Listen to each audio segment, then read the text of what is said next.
Star plus के YouTube page पर आने के लिए आप सभी का धन्यवाद। अपने फेवरेट शोज देखने के लिए subscribe to Star Plus YouTube page and hit the bell icon. सच कह रही हो तुम गौरा? चाहे हाथ छोड़ दो या चाहे धक्का दे दो, दोनों एक ही बात है। किसी की जान चली जाती है, मैंने देखा है। क्या देखा है तुमने? हाँ, क्या देखा है तुमने? किसकी जान चली जाती? किसकी बात कर रहे हो तुम? ऋषभ से पूछ लेना, वो जानता है मैं किसकी बात कर रहा हूँ।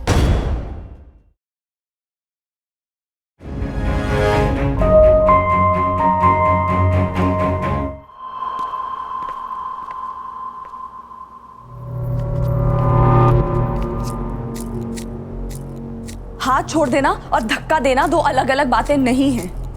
भाई की जान जा सकती थी। तुमसे बात कर रही हूं मैं प्रियम। सच कह रही हो तुम गौरा? चाहे हाथ छोड़ दो या चाहे धक्का दे दो, दोनों एक ही बात है। किसी की जान चली जाती है, मैंने देखा है। क्या देखा है तुमने? हाँ, क्या देखा है तुमने? किसकी जान चली जाती? किसकी बात कर रहे हो तुम?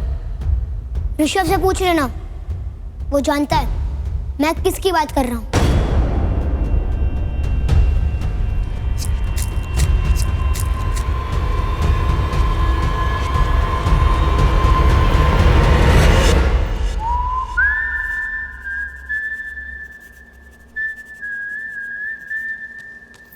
गीतू दीदी, वो पुलिस आई है, आपको बुला रही है बाहर। आती हूँ।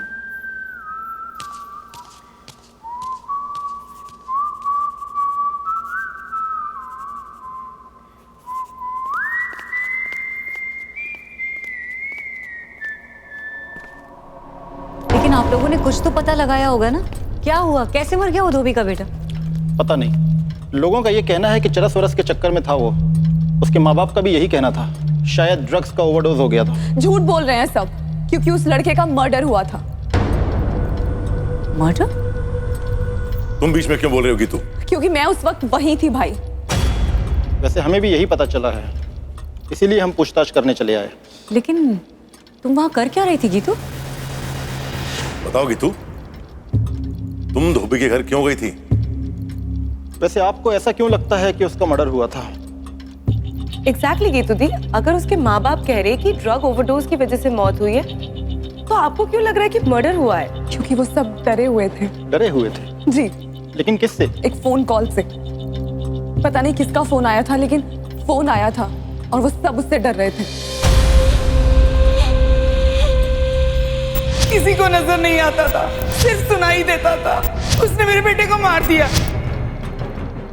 हेलो, कौन? गीतांजलि। फोन आया था? जी। फिर तो ये बहुत सीरियस मामला है, मर्डर, धमकी, और वो आपका नाम भी जानता है। जी। अगर आप लोग बेहतर समझे तो मैं आपकी सेफ्टी के लिए कोई गार्ड्स को भेज दूं? कोई जरूरत नहीं है। हम शेखरी राजपूत अपने परिवार की हिफाजत के लिए किसी पुलिस के मोहताज नहीं हैं। जैसा आप बेहतर समझें।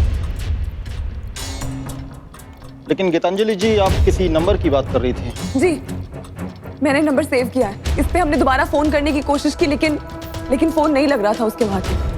ठीक है, हमें जैसे कुछ पता चलेगा हम आपको भी इत्तला कर देंगे। तब तक के लिए आप अपना ध्यान रखिए। Thank you. Geetu, I don't understand, तुम धोबी के घर क्या कर रही थी? वहां क्यों गई थी तुम?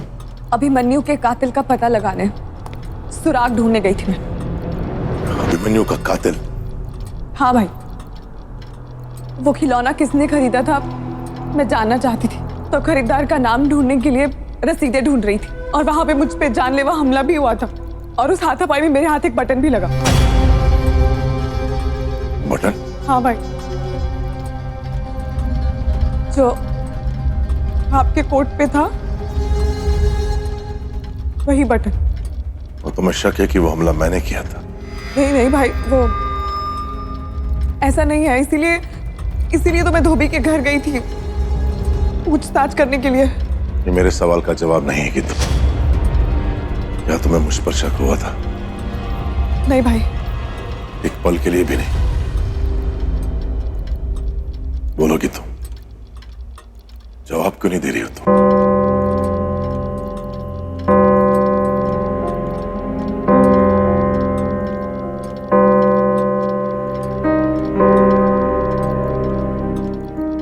मुझे मेरा जवाब मिल गया।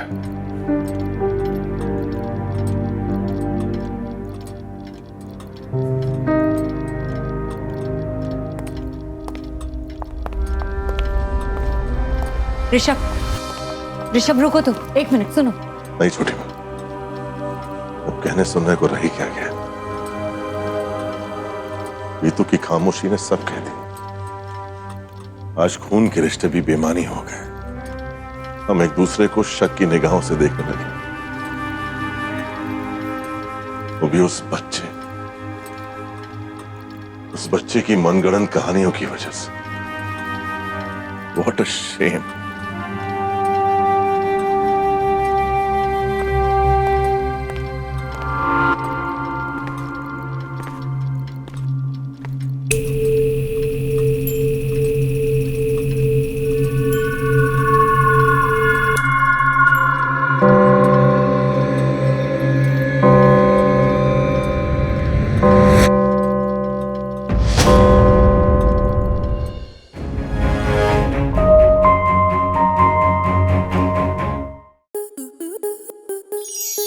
To enjoy more such amazing videos, subscribe to our YouTube channel.